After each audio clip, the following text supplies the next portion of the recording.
Hi friends, welcome to UPSC reality with Mahesh. మనం ఏదైతే చూస్తున్నామో UPSC mind set ఎలా ఉండాలి, ఎలా ఉండకూడదు, ఈ ప్రాసెస్ ఇయర్స్ టుగెదర్ వెళ్తుంది. 2, 3, 4, 5 ఇయర్స్ అలా వెళ్తుంది. ఈ ప్రిపరేషన్లో భాగంగా మైండ్ సెట్ ఎలా ఉండాలి, ఎలా ఉండకూడదు అనేది మనం చూస్తున్నాము. టోటల్ 30 వీడియోస్ అనుకున్నాను. నేను 13 వీడియోస్ కంప్లీట్ చేశాను. ఇంక 17 వీడియోస్ లెఫ్ట్ ఉన్నాయి.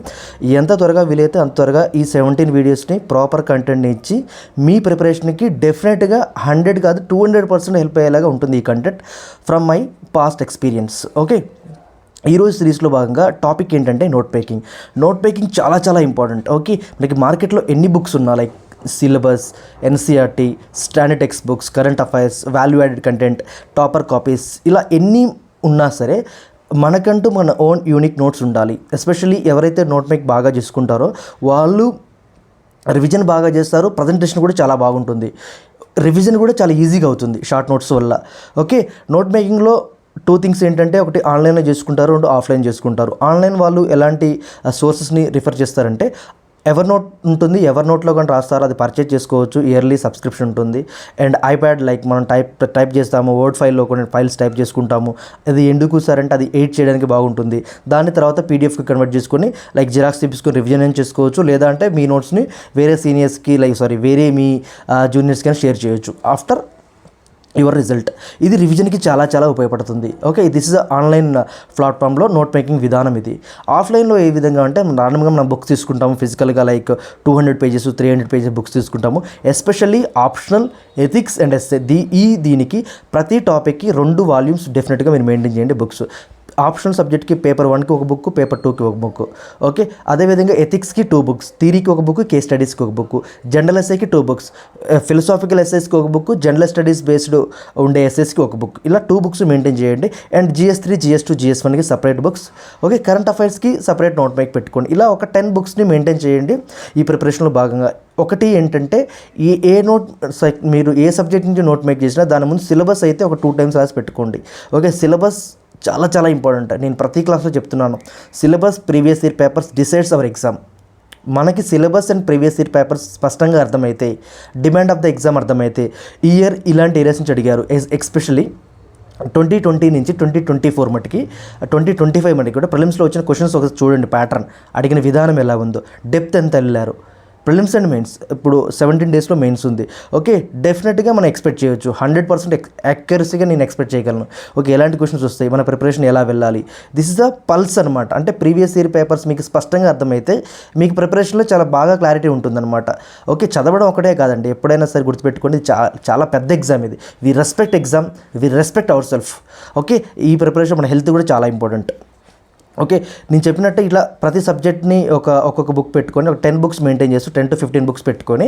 ఓకే, నేను ఒక టాపర్ ఉన్నారు, నాకు చాలా ఇష్టం అతని పేరు Mudit Jain. Is IPS IRS కూడా అయ్యాడు. ప్రజెంట్ అతను ఒక IAS అకాడమీ పెట్టి ప్రజెంట్ కోచింగ్ ఇస్తున్నాడు స్టూడెంట్స్కి. అతను నోట్ మేక్ చేయడం వల్ల అతను 4 మెయిన్స్ రాశాడు. 4 మెయిన్స్లో అతను డ్రాస్టిక్ చేంజ్ ఉంది. అతను 363, 393, 416, 463 ఇలా ఎలా వచ్చే మార్క్స్ అని చూస్తే అతను చేసిన ఒక ట్రిక్ ఏంటంటే నోట్ మేక్ చేయడం వల్ల మాత్రమే మార్క్స్ పెరిగాయి. అంతకుమించి వేరే సొల్యూషన్ ఏం లేదు. ఓకే, ఇది నోట్ మేకింగ్ ఎలా చేయాలి సార్ అంటే చెప్పానండి. ఫస్ట్ పాయింట్ ఏంటంటే ప్రతి నోట్బుక్లో ఫ్రంట్ పేజీలో సిలబస్ని రాసుకోండి ఒక 2 to 3 టైమ్స్.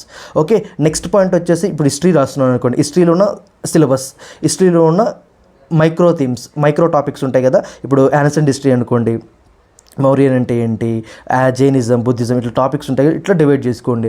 దానివల్ల ఏంటంటే కాంటెంట్ అంటే మీరు కంటెంట్ టాపిక్స్ ఉంటాయి కదా, ఆ టాపిక్ రిలేటెడ్గా మీరు నోట్ మేక్ చేసుకుంటారు. ఇప్పుడు suppose example ancient history notes రాస్తున్నారండి. యాన్సెంట్ హిస్టరీలో జైనిజం, బుద్ధిజం అనేది మీరు అక్కడ టాపిక్ చాప్టర్ రాసుకున్నారు. మీరు లోపలికి వెళ్ళే దగ్గర నోట్స్లో ఉంటుందన్నమాట క్లియర్గా. జైనిజం హెడ్డింగ్ పెడతారు. జైనిజంలో ఎలాంటి ఏరియా నుంచి క్వశ్చన్ అడిగారు అదొకటి. నెక్స్ట్ జైనిజంలో ఆ డేటా, ఆ కంటెంట్ రాసుకుంటారు. ఇది అట్లా ప్రతి టాపిక్ ఇలా చేయడం లేదంటే ఒక టాపిక్కి సంబంధించిన డేటా అంటే ఒక దగ్గర ప్రిసైజ్గా టు ది పాయింట్ ఉంటుంది. దీని నుంచి మీరు ప్రిలిమ్స్లో, మెయిన్స్లో, ఇంటర్వ్యూలో ఏ క్వశ్చన్స్ ఈజీగా చాలా ఈజీగా ఆన్సర్ చేయగలరు. This is a very important trick. This is useful for every one. Okay, అదేవిధంగా నోట్ మేక్ చేసేటప్పుడు కొంచెం ఇంటర్లింక్ చేసుకొని ట్రై చేయండి.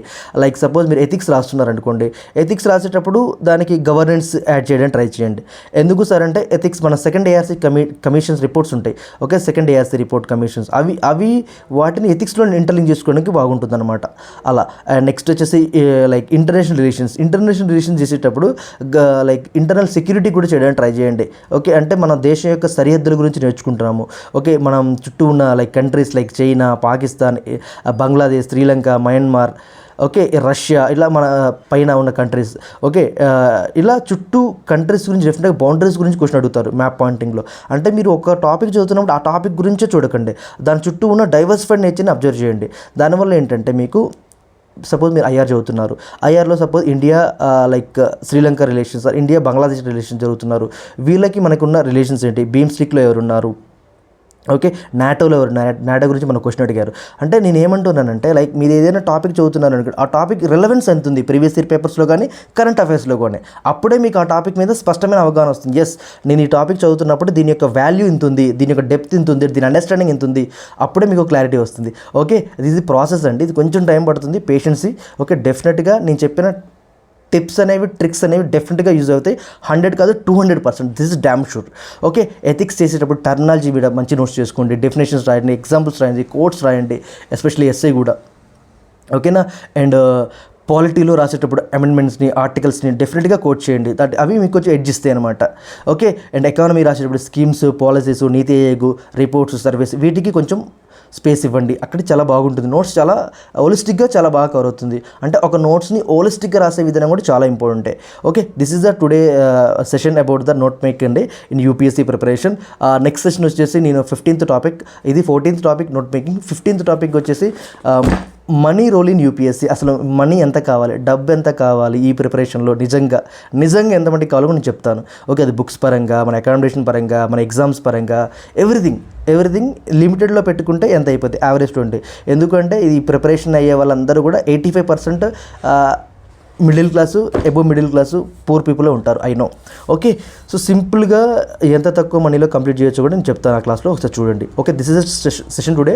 నోట్ మేక్ చెప్పాను, ఇంగ్లీష్లో ఏంటి, ఎవర్ నోట్ ఉంటుంది, సబ్స్క్రిప్షన్ తీసుకుని రాయండి, వర్డ్ ఫైల్లో టైప్ చేయండి, ఐప్యాడ్లో మీరు రాసుకుంటూ ఉండండి, కరెక్షన్ చేసుకుంటూ ఉండండి, నో ప్రాబ్లం. రివిజన్కి చాలా ఉపయోగపడుతుంది.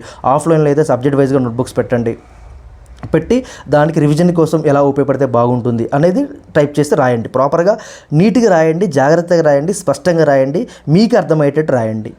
అది మాత్రం గుర్తుపెట్టుకోండి, మీకు అర్థం కావాలి. మీ నోట్స్ మీకు అర్థమైందంటే that is the great thing. Okay, this is session today. Thank you for support and love. Do have any doubts regarding the UPSC or any exam? Okay, just you have to comment on comment box. Thank you అండి, thank you so much your support and love. జై హింద్, thank you.